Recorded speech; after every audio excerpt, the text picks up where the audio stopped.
बेंगलुरु के गुलसितां शादी महल में मुनक्किदा तकरीब में मौलाना ने कहा कि हिजाब पर्दे के सिलसिले में उलमा कराम में किसी भी तरह का इख्तिलाफ नहीं है। इल्मा इंटरनेशनल स्कूल के नुमाइंदों ने कहा कि दीनी और दुनियावी तालीम को एक साथ फराहम करने के लिए साल 2011 में इदारा कायम किया गया।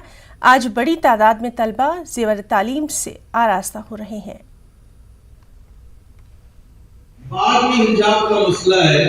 अब ये सतर के बारे में ही हमसे सवाल करते हैं कि क्या इस्लाम में ये जरूरी है सर ढांकना? जी हाँ, ये तो सतर में है और ये फर्ज है। इसमें किसी भी तरह का उलमा के दरमियान में, मुहद्दिसीन के दरमियान में, मुफस्सिरीन के दरमियान में इख्तिलाफ नहीं है।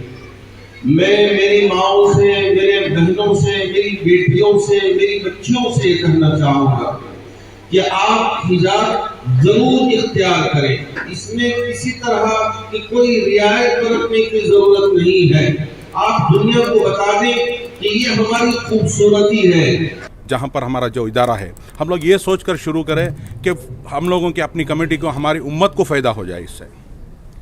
और साथ में बेंगलुरु साउथ में जो फर्स्ट इदारा जो है हमारा, जो दीनियात के साथ शुरू करें। दीनियात का मकसद हम लोग इसके अंदर ये लेके, असरी तालीम तो है ही है, असरी तालीम तो है हमारे इस इदारे में, तो साथ में दीनियात लाने का मकसद ये है कि बच्चों के अंदर अखलाक आ जाए, दीनी माहौल आ जाए। अगर अखलाक नहीं है, डिसिप्लिन नहीं है, दीन की समझ नहीं है तो इल्म बेकार है। आज के दौर में दीनी इल्म और अखलाक डिसिप्लिन होना बहुत ज़रूरी है, बहुत सख्त ज़रूरत है जो है ना उम्मत की है ना खिदमत करने का। अल्लाह ताला हमने एक मौका दिया कि है ना खिदमत करने का, इस इदारे को हमने कायम किया ताकि है ना 2011 में हमने शुरू किया। इसमें पहले फर्स्ट ईयर में है ना तकरीबन है ना 350 एडमिशन्स है ना अचीवमेंट किए थे हम लोग, और बहुत अच्छी तरह से है ना हम लोग है ना बहुत काम किए इसमें। और अल्हम्दुलिल्लाह फर्स्ट इनिशियल से है ना हम किंडरगार्टन से है ना 5th स्टैंडर्ड तक शुरू करिए, बाद में है ना फिर 1-2 साल के बाद फिर है ना हाई स्कूल को है ना 10th स्टैंडर्ड तक है ना लेकर गए इस इदारे को।